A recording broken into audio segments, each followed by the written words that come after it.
Gloria a Dios. Hoy vamos a concluir con esto.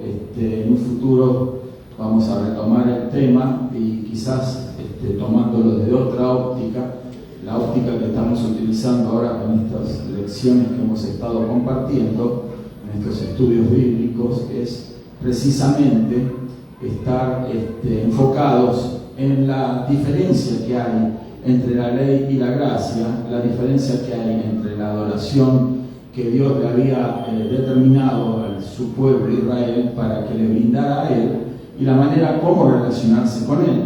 Pero eso no era más que una figura de lo que nosotros hoy recibimos, que es Cristo Jesús. No nos podemos olvidar de que una vez llegado el Señor, habiendo muerto ahí en la cruz, se terminó el tiempo de la ley, ¿sí? Y luego comenzó el tiempo de la gracia, algo que estamos experimentando nosotros, y hay muchas diferencias entre lo que se practicaba en el Antiguo Pacto, o sea, el Antiguo Testamento, y lo que nos muestra el Nuevo Testamento, que es el tiempo de la gracia. Así que antes de entrar ya de lleno en el tema, quiero invitar a aquellos amigos, especialmente que nos están viendo, a que tengan si tienen la posibilidad de llegar a las reuniones, los días martes a las 7:30, viernes como hoy, 7:30 de la tarde, y los domingos a las 12 hay escuela bíblica, y a la 1 comenzamos la reunión general. Están invitados, 5637 Michigan Avenue, aquí en la ciudad de Detroit. Le damos gracias al Señor también por aquellos hermanos, amistades que nos miran desde otros lugares, de varios países. Me he dado cuenta de que nos están siguiendo en los estudios, las predicaciones, las reuniones que grabamos aquí desde este lugar. Y gracias a Dios por los saludos también que hemos recibido, eso nos estimula y nos alienta. Si usted desea escribir algo, usted puede poner al pie de los comentarios lo que usted quiere comentar. También si tiene una necesidad, un pedido de oración, va a ser un privilegio poder orar por esas necesidades. Así que ya vamos a abocarnos entonces al tema en sí, que es el tabernáculo, y lo que vamos por este ciclo de estudios vamos a denominarlo como la parte final, ¿sí? Vamos a hablar del tabernáculo en sí, como usted lo ve allí, pero precisamente algo que quizás no es lo más importante, pero que no hemos hablado para nada de esto en estas 3 últimas lecciones, sino que va a ser hablar de la pared o del atrio en sí, de lo que rodea o determina la separación del atrio con el resto del campamento de los israelitas. Ya hemos explicado, no vamos a volver a repetir, vamos a volver al anterior. Hemos explicado que el tabernáculo en sí consistía en el atrio, lo que usted ve con esa cerca de color blanco, ¿sí? Y entonces ahí vemos el altar del holocausto, vemos la fuente de agua, estaba entre el altar del holocausto y la tienda en sí, que es el tabernáculo, que usted puede ver, no sé si se alcanza a ver, pero entonces usted puede agrandar si está viendo el video, ¿verdad?, para poder ver de más cerca lo que estamos explicando. Y luego el tabernáculo en sí estaba dividido en 2 partes, que ya hemos hablado de eso, el lugar santo y el lugar santísimo, que estaban divididos por un velo o un cortinado, gloria a Dios. Ya hemos hablado de todo eso, pero hoy nos vamos a enfocar en el límite del tabernáculo en sí. ¿Por qué es importante? Porque nosotros tenemos que conocer o generalizar, tener un conocimiento generalizado acerca de lo que era el tabernáculo. ¿Por qué? Porque el tabernáculo y las demás descripciones que encontramos en el Antiguo Pacto nos hablan siempre del Señor Jesucristo. Jesús mismo dijo: escudriñad las Escrituras, porque en ellas vosotros creéis que tenéis la vida eterna y ellas dan testimonio de mí. Fíjese que cuando Jesús pronunció esas palabras no estaba escrito el Nuevo Testamento, ni siquiera estaban escritos los Evangelios. Entonces las Escrituras a las que se refirió el Señor Jesús era obviamente el Antiguo Pacto o Antiguo Testamento como lo conocemos nosotros.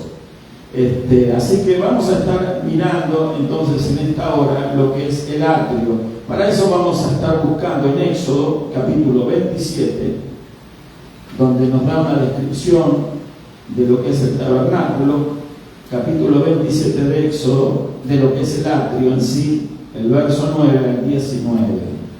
Éxodo 27, verso 9 al 19.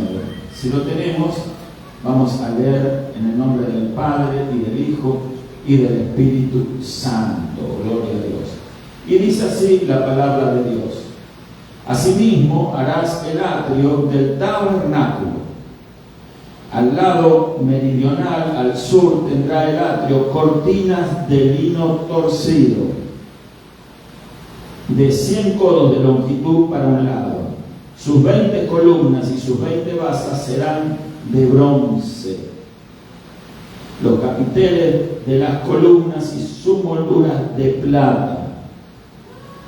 De la misma manera, al lado del norte habrá a lo largo cortinas de 100 codos de longitud y sus 20 columnas con sus 20 basas de bronce, los capiteles de sus columnas y sus molduras de plata.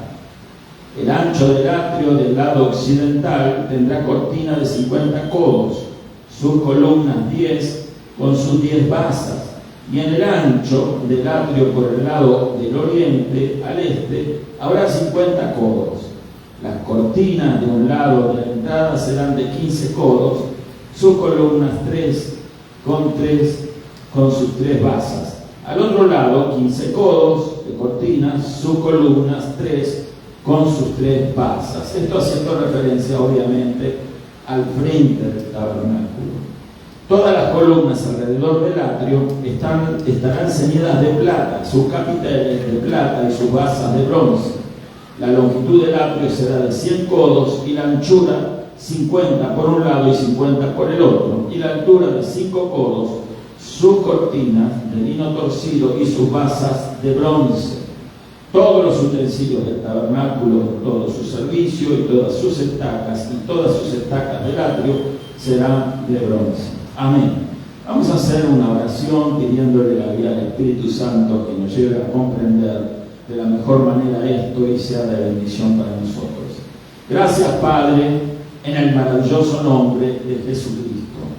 Gracias, Señor, por tu maravillosa palabra, Señor, que es palabra que nos has dejado para que escudriñemos, estudiemos, analicemos y obtengamos el discernimiento espiritual para aplicar ese conocimiento a nuestra vida, Señor. Te damos gracias porque tú quieres nuestro crecimiento espiritual, el crecimiento espiritual de tu pueblo para crecer en la gracia y en el conocimiento del Señor Jesús. Te damos gracias porque tu palabra es el único instrumento que tenemos, Señor, para crecer y ser edificados. Y no solo que es el único instrumento, sino que es todo suficiente para alimentarnos, para desarrollarnos y para poder servirte como tú deseas que te sirvamos, Señor. Gracias por tu palabra, gracias por esta oportunidad, gracias por los que estamos presentes aquí, por aquellos, Señor, que están viendo el video. Bendícelos en el nombre de Jesús. Pone inquietud, el deseo en todos, Señor, de permanecer hasta el final del tema para poder sacar el máximo provecho. Estoy creyendo, Señor, totalmente de que tú tienes una palabra para cada uno de nosotros, Señor, en el nombre de Jesús. Amén y amén. Gloria a Dios. Tomen asiento, hermanos, por favor. Gloria a Dios. Vamos a tratar de ser, a pesar de lo extenso del tema, de ser lo más breve posible. Hace calor aquí, estamos con bastante calor, pero estamos ansiosos, deseosos de escudriñar la palabra de Dios. E invitamos a los que están viendo a que también se asocien a ese deseo, busquen una Biblia y también puedan compartir todo lo que aquí estamos describiendo con sus propias Biblias. Eso es muy importante porque va a ayudar en el crecimiento espiritual. Gloria a Dios. En primer lugar, como ya hemos dicho en la introducción o en la apertura, hay una gran diferencia entre la ley y la gracia. Nosotros, eso lo explicamos también el otro día, estábamos tocando ese tema el domingo pasado, creo, la importancia que tiene conocer hasta dónde llegó la ley que recibió Moisés de parte de Dios y cuándo comenzó la gracia. Y hasta el día de hoy nosotros estamos disfrutando de esa gracia. Ahora, las leyes que representan a Dios y revelan el carácter de Dios, los famosos 10 mandamientos y muchos otros más, hay 613 mandamientos en el Antiguo Pacto, pero que se resumen en esos famosos 10 mandamientos de Éxodo capítulo 20. Pero nosotros entonces sabemos por la Escritura de que esos mandamientos de parte de Dios ya el Espíritu Santo lo grabó en nuestra mente y en nuestros corazones, como ya habíamos visto anteriormente, gloria a Dios. O sea, hoy no nos regimos por un mandamiento escrito, nos regimos por lo que el Espíritu Santo Él mismo grabó en nuestros corazones y en nuestra mente. Ahora, claro, está en cada uno de nosotros y de acuerdo al grado de fe y de desarrollo espiritual que tenemos, de aplicarlo en nuestra vida. Por eso es nuestro deseo que todos crezcan en el conocimiento del Señor Jesús, conocimiento de la palabra de Dios, para que podamos rendir al máximo de lo que Dios quiere que rindamos para Él, porque a eso somos llamados, para servir a Dios. No estamos aquí por casualidad, no estamos de otra manera que estar aquí guiados por el Espíritu Santo para desarrollar y hacer la obra que Dios quiere que hagamos. Gloria a Dios. Y todas estas cosas que estamos analizando y estudiando nos ayudan a conocer ese propósito también, gloria a Dios. Ya hemos leído, ¿verdad?, la descripción de la pared de alrededor del tabernáculo en sí. Vamos a ver el otro gráfico que sigue. Vamos a empezar, sí, también. Ahí lo vemos, entonces una vista, ¿verdad?, más gráfica y más pequeña en sí, pero que lo que destaca aquí es la longitud y el ancho del atrio en sí. Usted ve ahí, entonces ya hemos descrito las medidas, están escritas ahí 100 codos de largo, que eran aproximadamente 45 metros, por un ancho de 50 codos, que eran obviamente 22 metros y medio, o sea, la mitad. ¿Qué nos muestra esto? Un rectángulo, o sea, no es un cuadrado, es un rectángulo. Entonces, acá en el frente, vamos a ver ahora otra donde muestra la puerta del frente, ahí la tenemos, está la puerta de entrada al atrio en sí. Y ahí vemos entonces los sacerdotes que ministraban en el atrio, y ahí vienen los israelitas con su animalito para ser sacrificado para el perdón de sus pecados. Así se manejaba entonces la relación del hombre o del israelita con Dios, el Creador. Dios había establecido esto, pero para que era algo de carácter temporal, porque mientras ellos estaban en el desierto, entonces era el lugar apropiado para enseñar a Israel, ¿verdad? Esto era tan profundo y que ellos quizás no alcanzaron a comprender a plenitud que era lo que estaban haciendo, pero si una cosa sabemos, obedecieron a Moisés en la construcción de ese tabernáculo. Este tabernáculo no es más ni menos que una maqueta. ¿Sí me explico lo que es una maqueta? ¿Quién me ayuda con otro sinónimo de maqueta? Bueno, una pequeña muestra, ¿verdad?, de algo mucho más grande. Usted vio a los arquitectos cuando diseñan una ciudad, cuando diseñan un edificio, cuando diseñan algún centro comercial, etcétera. Lo primero que hacen, una de las cosas, antes de presentar, ¿verdad?, los planos generales, hacen una maqueta, o sea, en escala más pequeña de lo que ellos van a construir. Eso se le llama una maqueta. Entonces lo ponen sobre una mesa y entonces vienen los inversionistas, miran, el arquitecto dice, esto va a ser así, de tal medida, de aquí a acá van a estar el parking, aquí los baños, etcétera. Este es un centro comercial, por ejemplo. Entonces todo está dentro de la maqueta, gloria a Dios. El tema ahora es que entonces nos damos cuenta, por eso, de la maqueta, de que lo que recibió Moisés es el diseño de la maqueta, ¿sí? ¿De qué? De algo mucho más grande, el santuario celestial. O sea, Moisés tuvo la revelación, la visión de lo que hay en el cielo. ¿Dónde está Dios? Dios está en su casa, en ese santuario, el Padre, me estoy refiriendo, y Dios, el Hijo, hoy en día también están allí. Entonces, y hablo plural porque obviamente tenemos un Dios en plural, ¿sí? Tenemos un solo Dios, creemos, que se revela en la Escritura en tres personas: el Padre, el Hijo y el Espíritu Santo.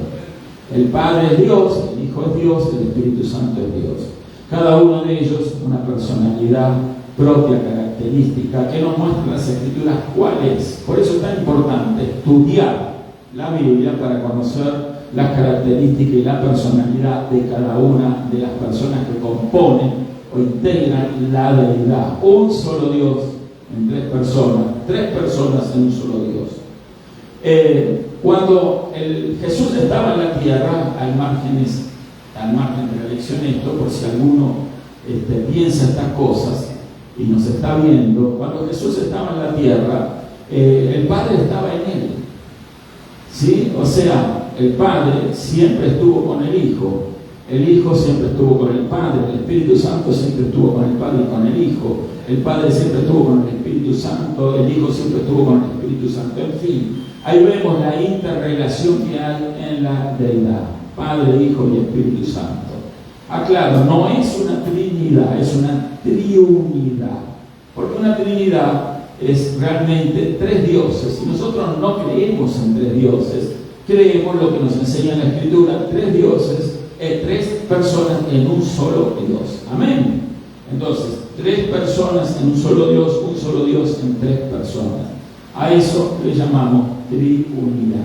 Gloria a Dios. Pero ahora, cuando Jesús se reveló a sus discípulos, Él le dijo: no habéis visto, tanto hace que estoy con vosotros y no habéis visto al Padre, el Padre está en mí, ¿verdad? Entonces, el que me ha visto a mí ha visto al Padre. Nadie ha visto, el ojo humano ha visto directamente al Padre, pero sí los hombres han visto la gloria del Padre en la persona de Jesús.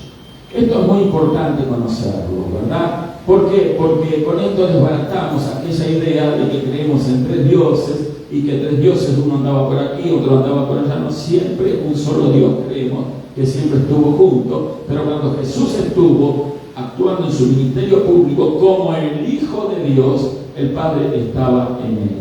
Esto es importante conocerlo y saberlo para desbaratar toda falacia del enemigo, y de esa forma, ¿verdad? Hay personas que creen, ¿verdad?, en que solo Jesús es Dios, y bueno, está acertado que Jesús es Dios, y nosotros creemos lo mismo. Creemos que Jesús es Dios, pero también creemos que el Padre es Dios y el Espíritu Santo es Dios, y que no es la misma persona de Jesús, tanto el Padre como el Espíritu Santo. ¿Por qué? Porque la Escritura lo revela así. ¿Por qué usted cree eso? Porque la Escritura me enseña de esa manera. Y si usted es sincera y es sincero y analiza las Escrituras, se va a dar cuenta que tiene que caer en lo mismo que estamos afirmando ahora.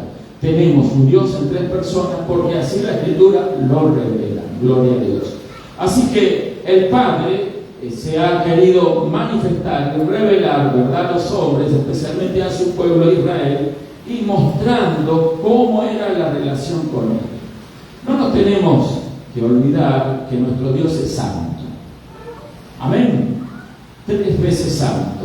El profeta Isaías tuvo una visión del trono de Dios, y los serafines que estaban alrededor del trono y alababan al Creador decían: Santo, Santo, Santo, Yahweh de los ejércitos, en otras versiones, Jehová de los ejércitos.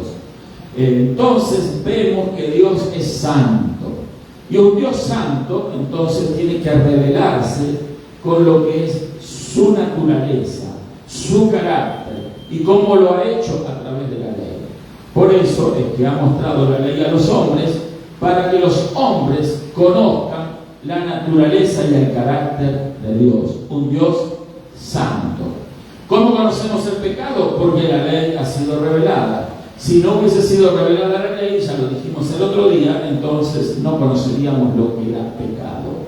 porque hay leyes escritas. Usted ya sabe qué es lo que es una infracción. A cualquier ámbito, en cualquier ámbito de la vida, siempre hay regulaciones o leyes escritas para que nosotros no cometamos errores, ¿sí? Bueno, también con la relación con Dios debemos saber que el pecado nos separa de Dios, porque Él es santo. Así que Él revela su carácter a través de la ley. Pero la ley tenía una misión nada más que cumplir. La misión de mostrar a los hombres el carácter de Dios. La ley tenía la misión de mostrar al hombre su naturaleza pecaminosa, ¿sí? Su condición, la condición del alma, apartada de Dios.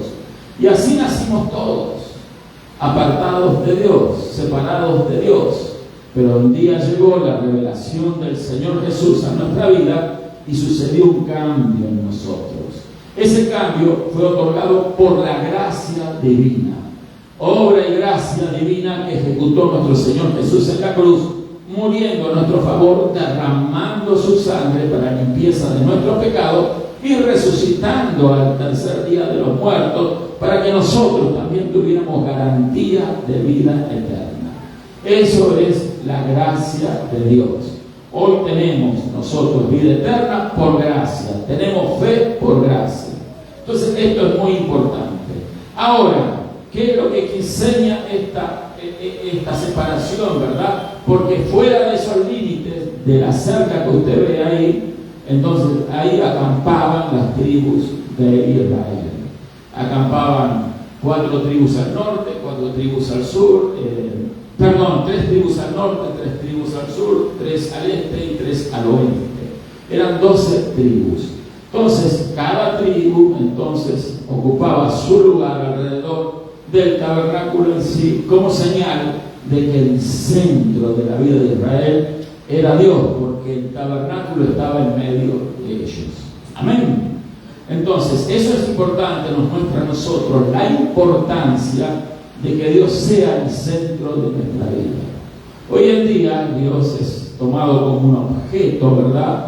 O como un medio para obtener algún tipo de bendición, algún tipo de calmante, ¿verdad? Hay quienes miran a Dios como algo que le tiene que servir a ellos y nada más, como una fuente, ¿verdad?, de bendiciones, pero nunca alcanzan a ver que ese Dios demanda de nosotros algo.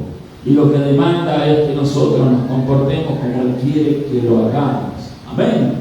Entonces, ello se llama que nosotros tenemos que mostrar, ¿verdad?, lo que es la naturaleza de Dios en nuestra propia vida. O sea, que si Dios es santo, nosotros tenemos que anhelar, buscar esa santidad y día a día, en un progreso, ¿verdad?, que lo da el Espíritu Santo, nos vamos pareciendo más al Señor Jesucristo. Eso es lo que espera Dios de cada uno de sus hijos. Amén.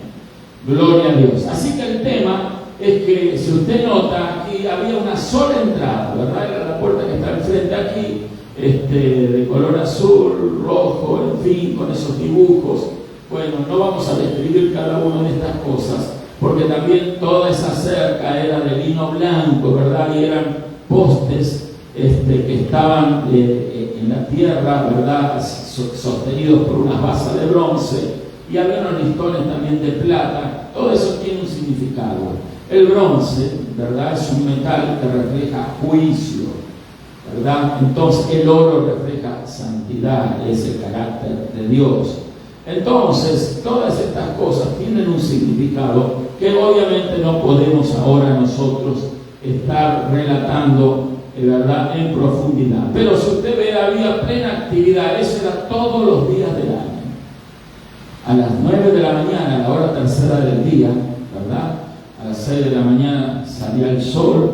Entonces, a las 9 de la mañana, a la hora tercera, a la hora sexta era el mediodía nuestro, a las 12 del mediodía. La hora novena era a las 3 de la tarde, y cuando caía el sol a las 6 de la tarde ya era la terminación del día. Durante el día ocurrían muchas actividades en ese lugar.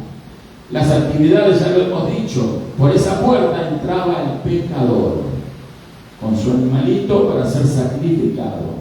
El sacrificio era un corderito o un chivito, un cabrito o cabrita, pero tenía que ser perfecto, no tenía que tener enfermedad, no tenía que faltarle un ojo, tenía que no tener lastimaduras, ni magulladuras, ni heridas, ni enfermedades alguna, tenía que ser perfecto, sano, porque a Dios siempre hay que darle lo mejor.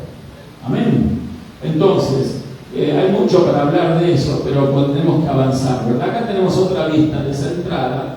Entonces, ahí vemos cómo un israelita lleva, en este caso no alcanzo a ver, pero es un ternerito, un ternero, ¿sí? Entonces, para ser sacrificado.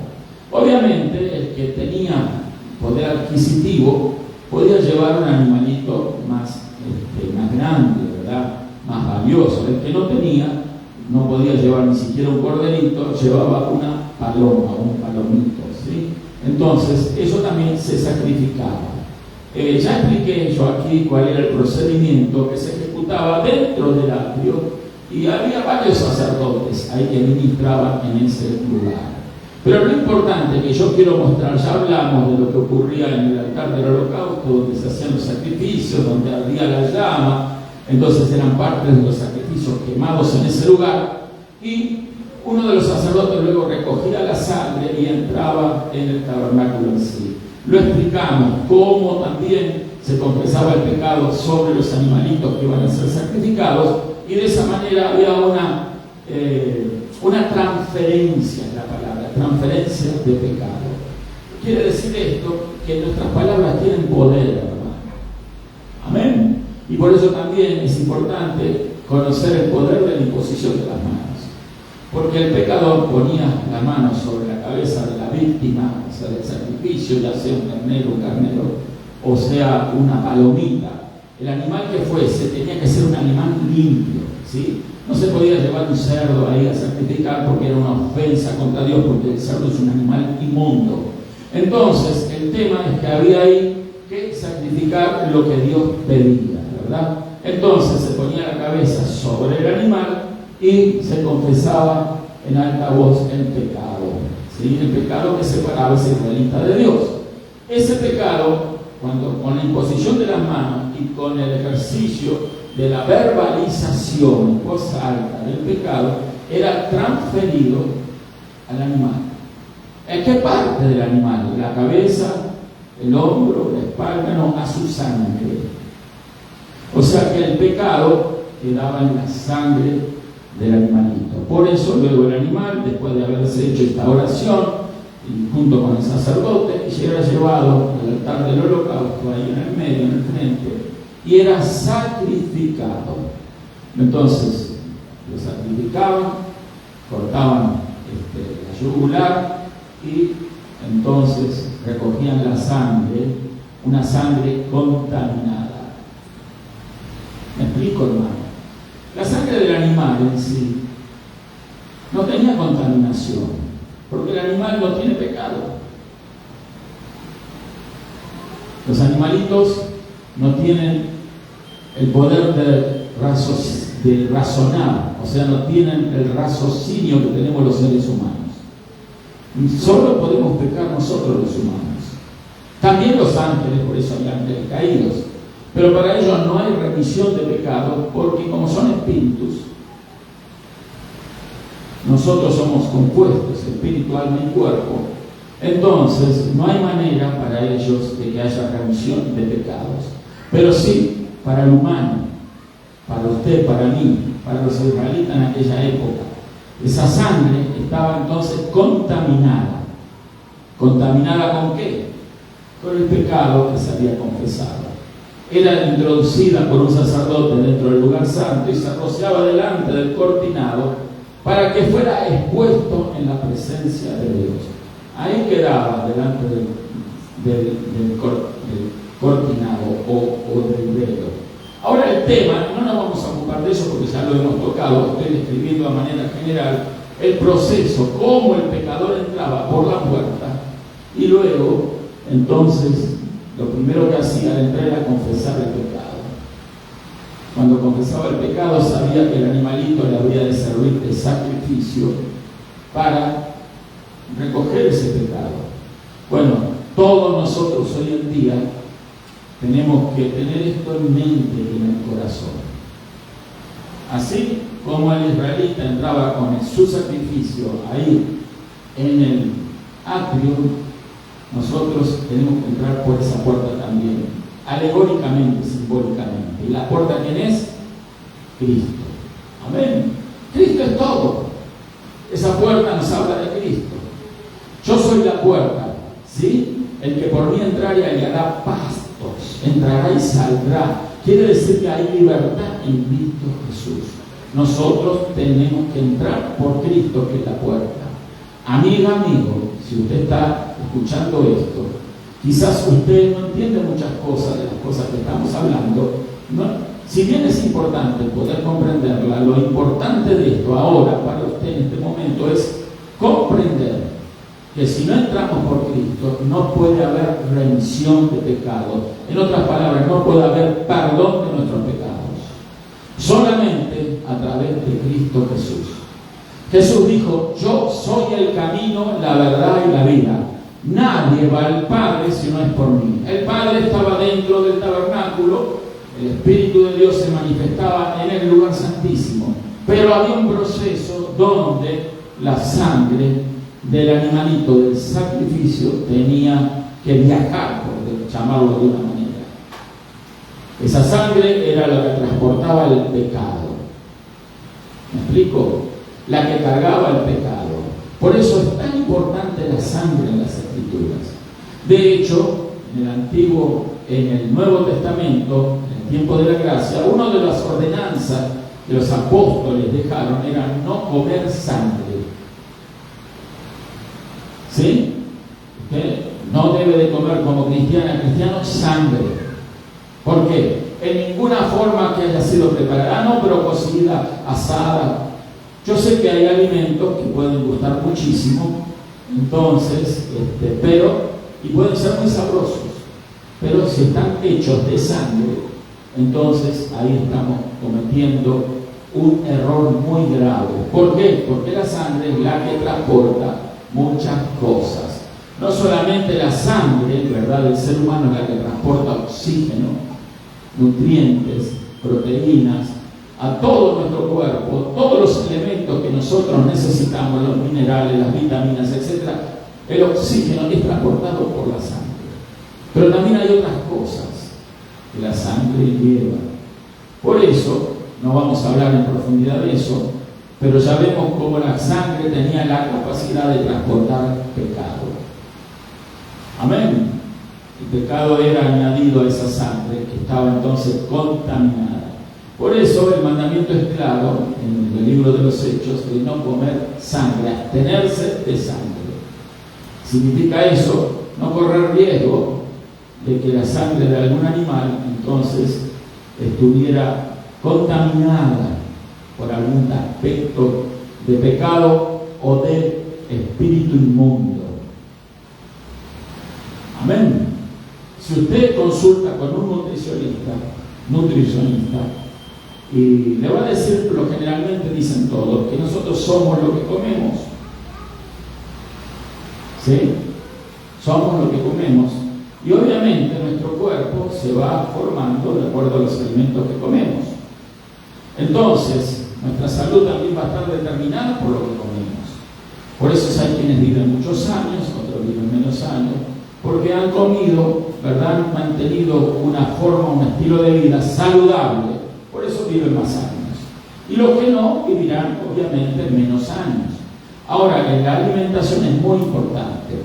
Ahora, también en lo espiritual, si nosotros nos contaminamos, ¿verdad?, con cosas que ya están manchadas por el pecado o por espíritus inmundos, porque también los espíritus inmundos entran en la sangre.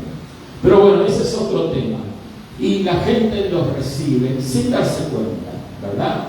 Hay muchas maneras que los espíritus inmundos entran en las personas, ¿sí? Pero lo importante ahora es mostrar de que hay una solución a los problemas. La solución se llama Jesucristo. Si usted tiene un problema, hay una necesidad, si usted no sabe lo que le está pasando, si usted ve que las cosas no marchan en su vida, que siempre se se repiten los ciclos negativos. Parece que las cosas comienzan a levantarse, a ir bien, pero de repente la rueda se estanca y empiezan a bajar, a decaer todas las cosas. Y así son ciclos y ciclos, donde parece que viene la bonanza, viene la bendición, y de golpe y porrazo, ¡boom!, se viene todo abajo. Bueno, algo está sucediendo, algo está pasando. Una influencia espiritual negativa está obrando, hermanos queridos. Entonces nosotros tenemos que estar muy atentos, y quizás usted está pasando por ciclos de enfermedad. Se sana de una cosa, enseguida se enferma de la otra, pierde un trabajo, encuentra otro rápido, pero lo vuelve a perder, empiezan a haber problemas financieros, empiezan a haber enfermedades que no había regularmente, empiezan a suceder problemas y conflictos familiares, etcétera, conflictos laborales, financieros, muchísimas cosas se van conjugando para que caigamos en un pozo. El único que nos puede librar de estas cosas se llama Jesucristo. Hay quienes, ¿verdad?, recurren a los caminos fáciles, a los atajos, consultan hechiceros, adivinos, magos, quirománticos, etcétera, y nada consiguen. Sencillamente salen más confundidos y obviamente con el bolsillo vacío. Ahora, el tema es que Jesucristo no nos cobra nada, ¿verdad? Porque Él quiere nuestra bendición. Jesucristo lo que Él quiere es salvarnos, pero para eso vino. La Escritura dice que Jesús vino para buscar y salvar lo que se había perdido. ¿Cómo se siente usted? ¿Se siente perdido? ¿Se siente insatisfecho de la vida? ¿Se siente sin propósito? Bueno, el camino es Jesucristo. El camino es entrar por esa puerta. Esta puerta nos muestra el camino para llegar al Padre. Por eso es importante conocer el tabernáculo, aún para los cristianos, ¿verdad? Porque a veces pensamos que con recibir a Cristo en nuestro corazón ya está todo hecho. Sin embargo, hay todo un tránsito desde la confesión de nuestros pecados hacia estar enfrente de Dios, de entrar en el lugar santísimo. Este lugar y esta puerta nos revela de qué manera nosotros tenemos que entrar, ¿verdad?, en ese redil de Dios. Dios nos ha llamado a ser sus ovejas, ha llamado a ser su pueblo, sus hijos. Nosotros ya tenemos otro carácter si realmente hemos nacido de nuevo. Las cosas viejas pasaron, dice el apóstol Pablo. He aquí, todas son hechas nuevas. Si usted no puede cambiar de vida, si usted no puede dejar la droga o el alcohol, si usted no puede dejar la mala vida que lleva, las amistades que lo dominan, lo controlan y lo llevan de la oreja de aquí para allá, bueno, entonces abra los ojos, abra el oído espiritual y crea lo que estamos hablando. En el nombre de Jesús hay solución, en el nombre de Jesús hay libertad, en el nombre de Jesús hay liberación. Así que usted póngase en el camino de Dios. El Señor dijo: yo soy el camino, la verdad y la vida. Así que entremos en ese camino y se comienza allí, reconociendo la necesidad de salvación. ¿Quiénes iban a este lugar? Obviamente, los que necesitaban ser perdonados, sentían la culpa, ¿sí? Sentían la necesidad de acercarse a Dios. Ahora hay quienes no sienten ninguna necesidad. Yo he hablado con muchas personas y dicen: yo no soy pecador, yo soy bueno, yo no soy como fulano, mengano, no soy un malviviente, no soy un criminal, no estoy dentro de una cárcel. A lo mejor el evangelio que usted habla es bueno para ese estilo de personas. Bueno, el evangelio que nos muestra la Escritura, no el que yo hablo, el que nos muestra las Escrituras, salva, sana. Ese evangelio libera, pero libera a los que están en una cárcel y también a los que están fuera de la cárcel, que están presos de sus pecados, de sus dudas, de su incredulidad.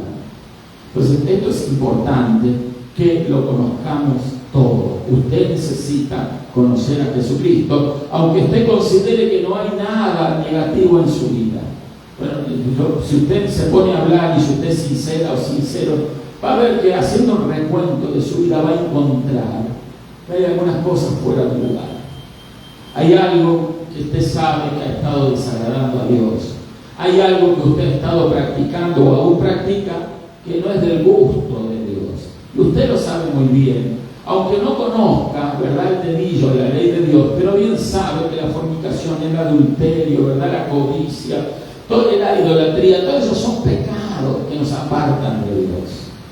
Entonces, si usted está destruyendo su cuerpo con drogas, alcohol, sustancias, y si usted está alejándose de Dios, ¿verdad?, haciendo de su vida lo que usted cree que usted puede hacer porque se siente libre de esa manera, no. Yo le digo de que Dios nos tiene para nosotros un mejor plan, un mejor camino, una mejor vida de la que usted cree que es la mejor para usted. Entonces, la vida que ofrece Dios, esa es la que tenemos que perseguir, buscar, y hay que entrar por esa puerta. Hay que entrar por Cristo Jesús. Él es el camino, repito, Él es el que nos va a llevar a la bendición. Gloria a Dios. Fíjese que había una sola entrada aquí. No había 2 o 3 entradas. No había puerta trasera, ¿sí? Como para que alguien entre. ¿Verdad que a veces hay lugares que le hacen una puerta de entrada por ahí para que se cuele alguno? No. Esto no era así. Una puerta donde el que entraba sabía que era reconocido como un pecador, y adentro estaban los sacerdotes que hacían su labor, su trabajo, ¿verdad? El que entraba allí reconocía, los veían, ¿verdad? Había filas de personas esperando su turno entrar, aunque no era un solo sacerdote, eran varios que estaban trabajando allí ministrando. Entonces iban entrando, y en la medida que ellos iban siendo atendidos, su pecado confesado, su sangre recogida, entonces ellos ya podían retirarse. Tenían que ir afuera del atrio y esperar, ¿verdad?, en oración de que Dios, ¿verdad?, se dignara en perdonar sus pecados. Pero la persona que entraba ahí sabía lo que iba. Yo quiero decirle que si usted siente que hay algo que está fuera de lugar en su vida, es porque el Espíritu de Dios lo está llamando. El Espíritu Santo está dando una señal de alerta a su propio espíritu.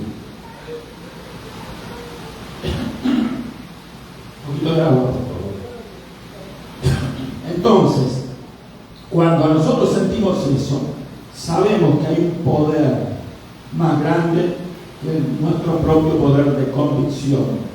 Sabemos que es el Espíritu de Dios el que está allí llamando. Muchas gracias. Gloria a Dios, gracias.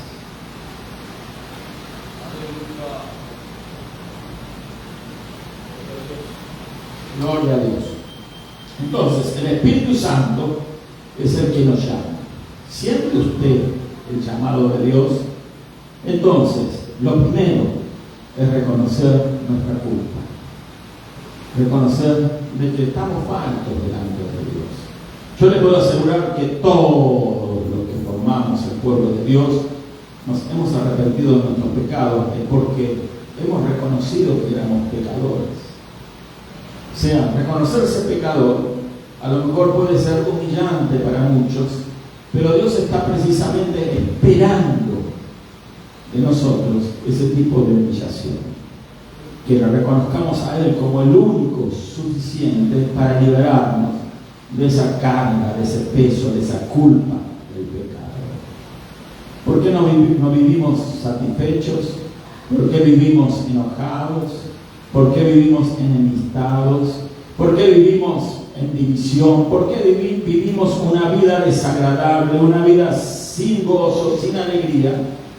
Más bien vivimos atribulados, en dudas, sin conocer el mañana, sin saber qué es lo que nos va a suceder, ¿verdad? Todo ese tipo de temores sobrevienen a las personas que no tienen una relación con Dios, o que tienen una relación muy maltrecha, muy inconstante. Hay quienes a veces se acercan a Dios y reconocen su culpa y su pecado, entran ahí, pero no alcanzan a permanecer en el atrio, sino que rápido se salen. Esa es la experiencia de muchas personas que acuden a reuniones porque necesitan de Dios, pero a la hora de evaluar todas las cosas, consideran de repente que el proceso es muy largo, o el proceso es algo que ellos no están dispuestos a estar esperando que se termine. Entonces quieren buscar atajos, quieren buscar soluciones rápidas, fast food, ¿verdad? Y con Dios eso es imposible. Hay un solo camino, repetimos. No hay varios restaurantes que ofrecen la comida que ofrece el Señor. Solamente es Cristo Jesús. Tenemos que entrar por esa puerta. Salir de ese lugar significa, ¿verdad?, buscar por el camino equivocado. No nos olvidemos que la Escritura también nos dice, hay caminos que parecen caminos de vida, pero su final es camino de muerte. Hay caminos que al hombre le parece que es derecho, pero es un camino que lleva a la muerte. Hay muchas cosas que a nosotros nos parecen derechas, pero en realidad el que sabe lo que es realmente correcto, el derecho, ese es nuestro gran y todopoderoso Dios. No nos tenemos que olvidar que Él nos hizo a nosotros, no nos creamos nosotros nuestro propio Dios. Así que Él tiene condiciones y demandas para nosotros, y Él no demanda nada difícil, sino que reconozcamos nuestro pecado, que nos arrepintamos del pecado, que vengamos con Él con la certeza y la seguridad de que somos culpables, pero con la certeza y la seguridad que en Cristo vamos a hallar descanso, vamos a hallar perdón de pecado, limpieza de pecado, y vamos a ser receptores de una vida nueva, de una vida sobrenatural, de una vida poderosa en Dios. Así que a una sola puerta, no hay varias puertas. Entonces, si uno quería ver y gozar de las cosas maravillosas de la casa de Dios, tenía que entrar por esa puerta, no había otro camino. Amén. Así que le esperamos ver. Si usted está en necesidad, si usted tiene un problema, entonces vamos a orar. Pero lo importante es la actitud del corazón que traigamos. Si traemos una actitud correcta, vamos a encontrarnos con la solución correcta. Ahora, si tenemos una actitud de duda, ¿verdad?, una actitud equivocada, una actitud, ¿verdad?, voy a ver qué pasa. Bueno, no es así. Nosotros tenemos que venir con certeza y con seguridad. Aunque usted quizás tenga esa actitud, voy a ver qué pasa, bueno, yo le invito, venga igual. ¿Sabe por qué? Porque es el Espíritu Santo de Dios el que nos convence. Es el Espíritu Santo de Dios que convencía a ese israelita para comprar un animalito, porque no se lo regalaban el animalito, había que pagarlo. Entonces iba con el animalito a ser sacrificado. Él entraba con un animalito y se iba con las manos vacías, pero también iba su alma vacía del pecado. ¿Podemos alabar al Señor? Gloria a Dios por eso. Bendito el nombre del Señor. Entonces, vemos que Cristo es la entrada. Vamos a ver un verso más. Juan capítulo 10, el verso 9 dice el Señor, yo soy la puerta. El que por mí entrare será salvo. En Romanos 5, 1 al 2, aquí también el apóstol nos dice, nuestro Señor Jesucristo, por quien también tenemos entrada por la fe a esta gracia en la cual estamos firmes. De eso estamos hablando. El Señor Jesucristo es la puerta de entrada a la salvación, a la verdadera salvación. Yo estoy seguro que usted quiere algo verdadero, algo genuino. Usted quizás está cansado de que le engañen, que solamente le intenten sacar su dinero, de hacerle perder el tiempo. Bueno, Cristo no va a conseguir ninguna de esas cosas, ni va a intentar hacerlo con usted. ¿Por qué? Porque Él solo quiere salvarle. Gloria a Dios. Él quiere liberarlo, Él quiere sanarlo, Él quiere obrar el milagro en su vida. Dice la Biblia también en Efesios 2:18, dice que por medio de Él, los unos y los otros, tenemos entrada por un mismo Espíritu al Padre. Cuando habla acá de los unos y los otros, el apóstol Pablo está hablando de judíos y no judíos. En aquella época, bueno, entonces la mayoría de la iglesia eran judíos.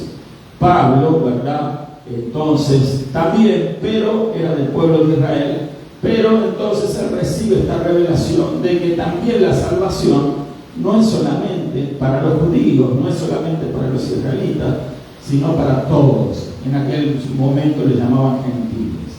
Algo que nos podríamos considerar nosotros hoy en día, personas que no venimos de ese tipo de linaje, ¿verdad?, pero que la gracia de Dios nos ha abierto la puerta, esa puerta de la que ahora simbólica, teóricamente estamos hablando, por la que hay que entrar. Gloria a Dios. Repito, no es esa puerta, no es esa line que está allí retorcido, o que estaba, ¿verdad?, formando esa puerta, es el Señor Jesús. Amén.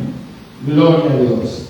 Cristo es la única vía. Vamos a leer un verso más. Dijo, ya lo hemos citado: yo soy el camino, la verdad y la vida, nadie viene al Padre sino por mí. Juan 14:6. También Hechos de los Apóstoles, el capítulo 4, el verso 12. Pongamos atención a esto.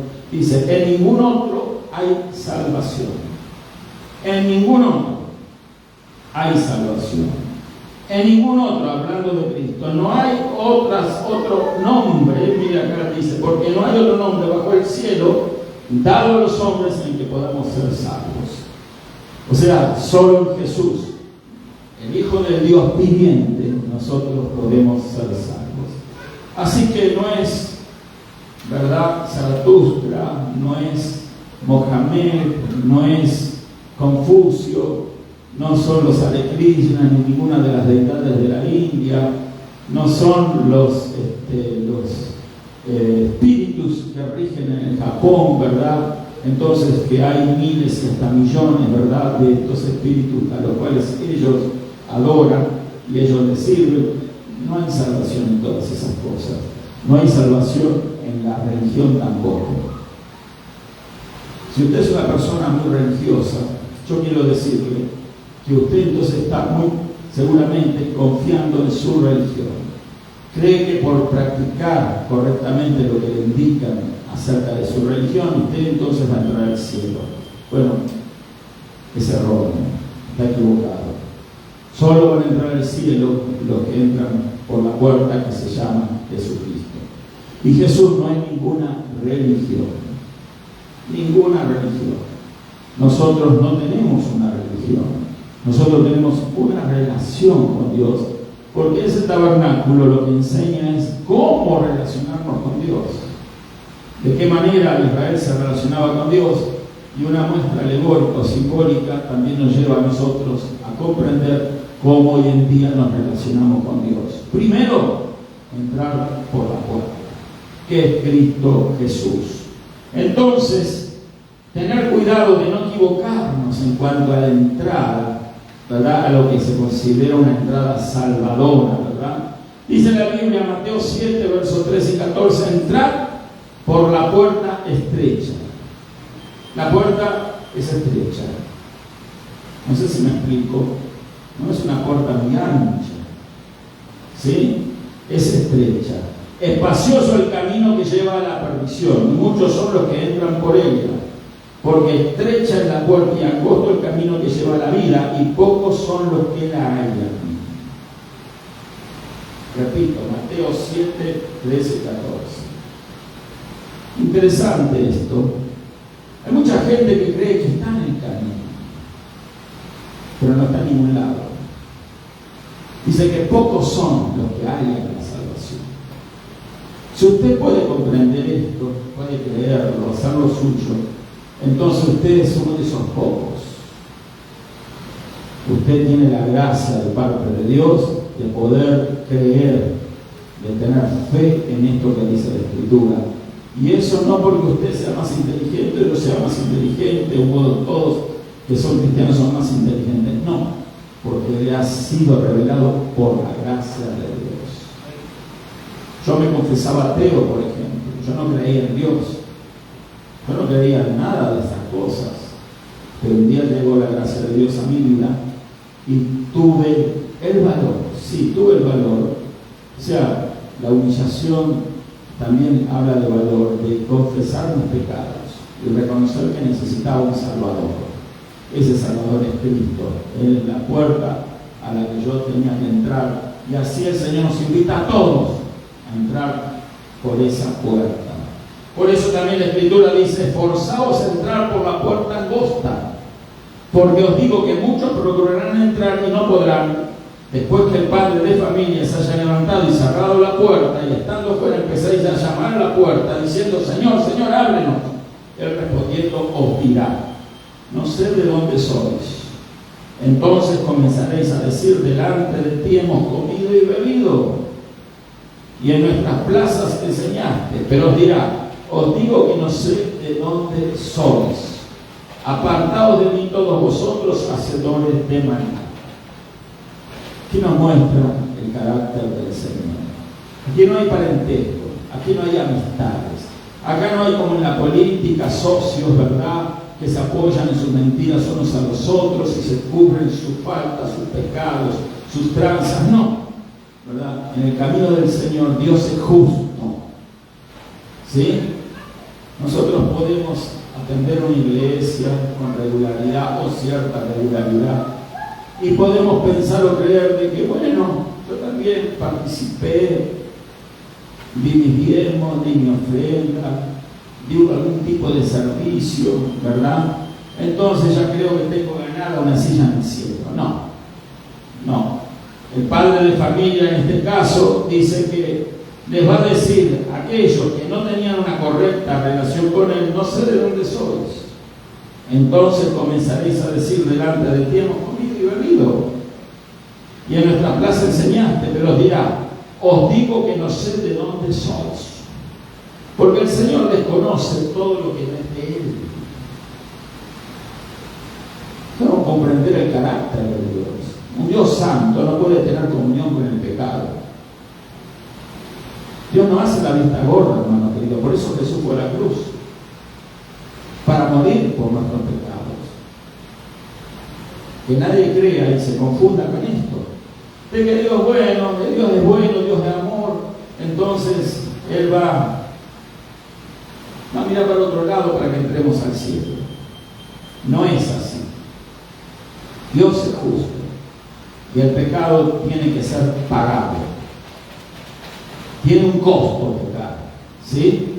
Y el costo es la eternidad en el infierno. Entonces os dirá: os digo que no sé de dónde sois, apartaos de mí todos vosotros, hacedores de maldad.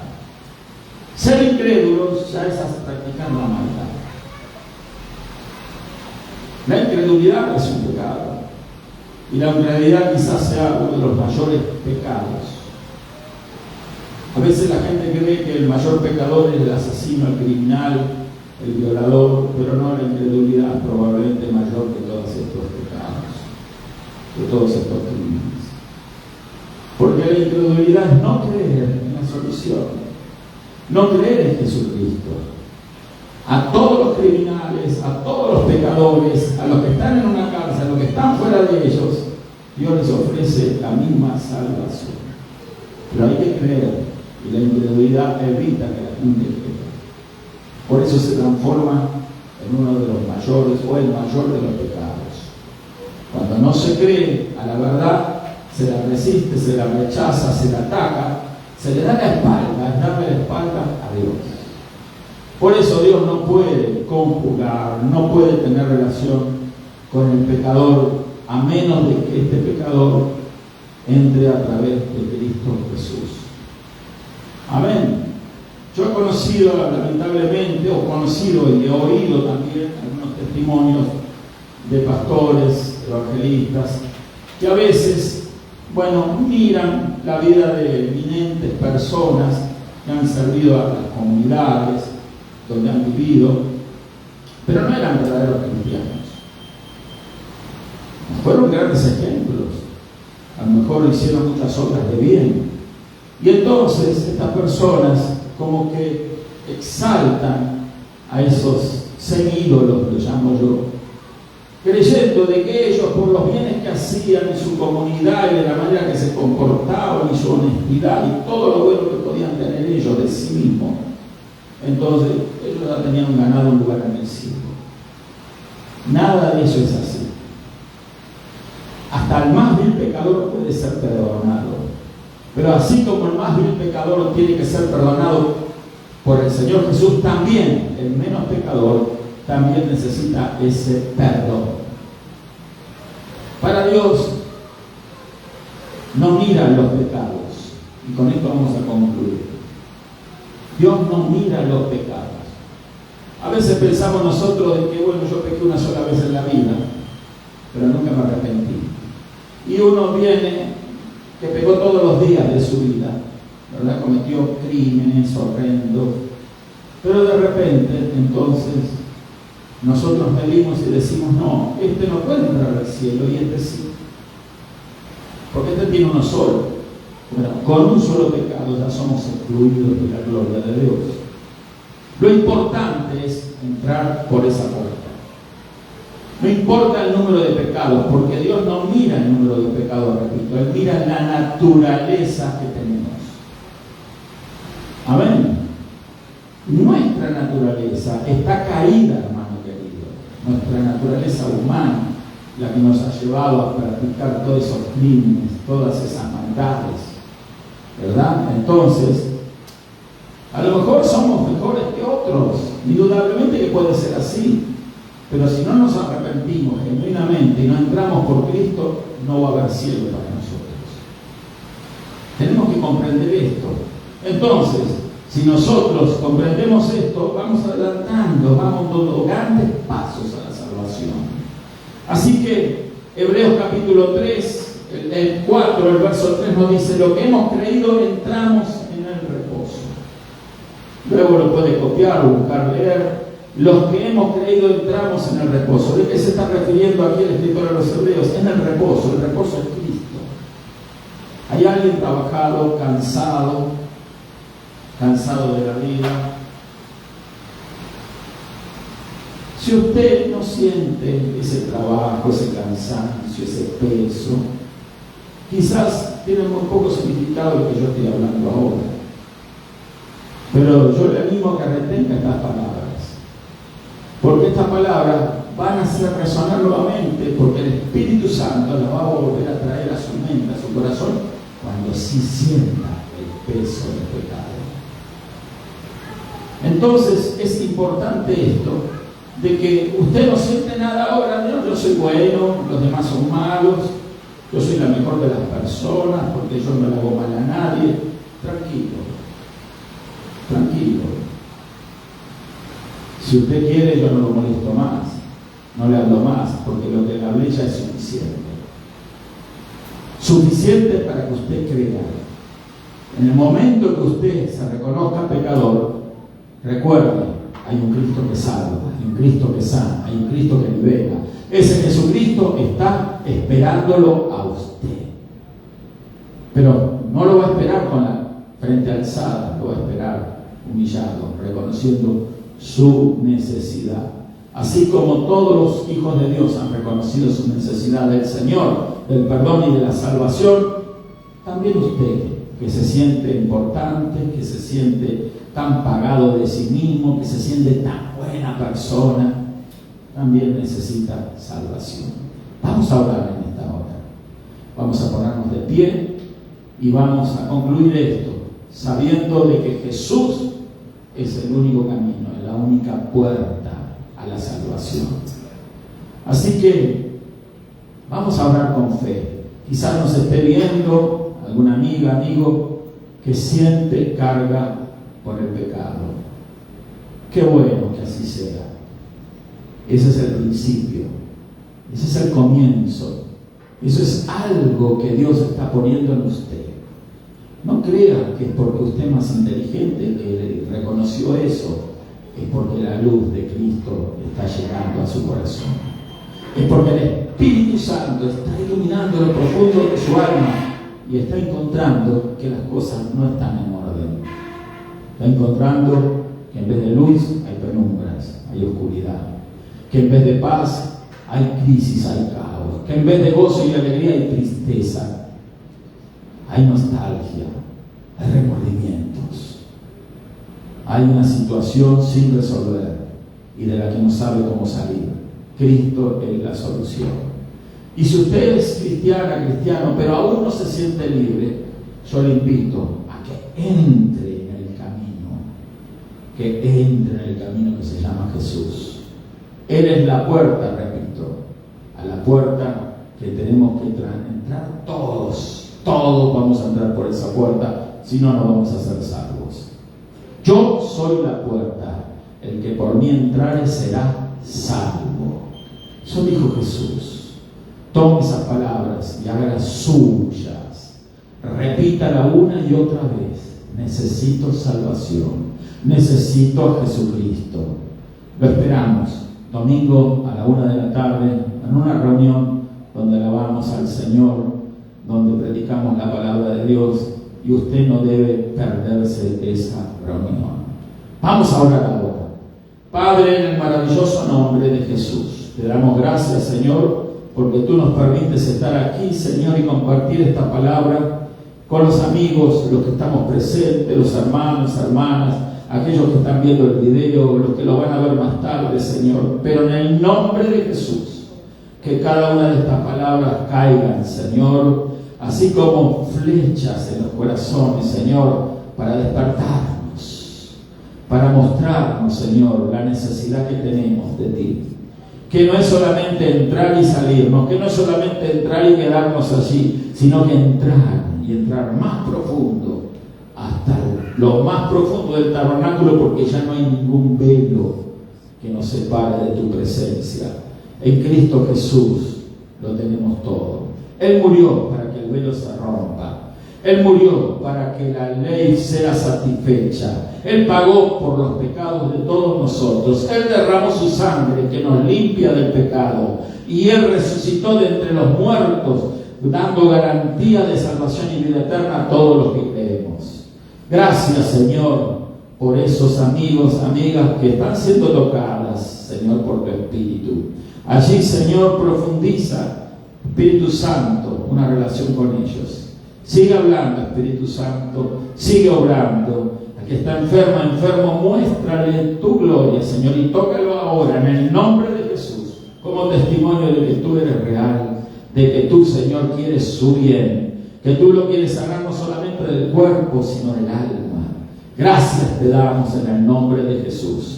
Si alguna amiga quiere recibir ahora a Jesús, solo tiene que decir estas palabras: Señor Jesús, me reconozco pecadora, pecador.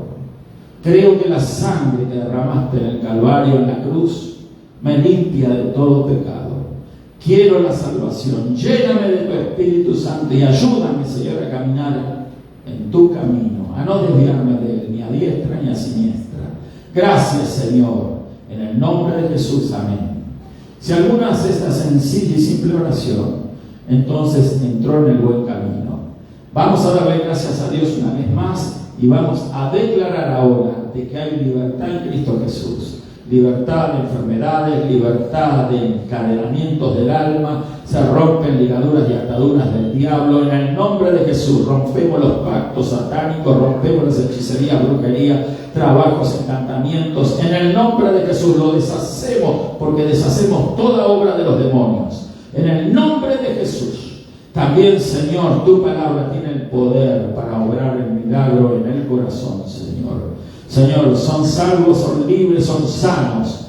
Gracias, Padre, en el nombre de Jesús. Amén y amén. Gloria a Dios. Nos despedimos con la paz del Señor Jesucristo.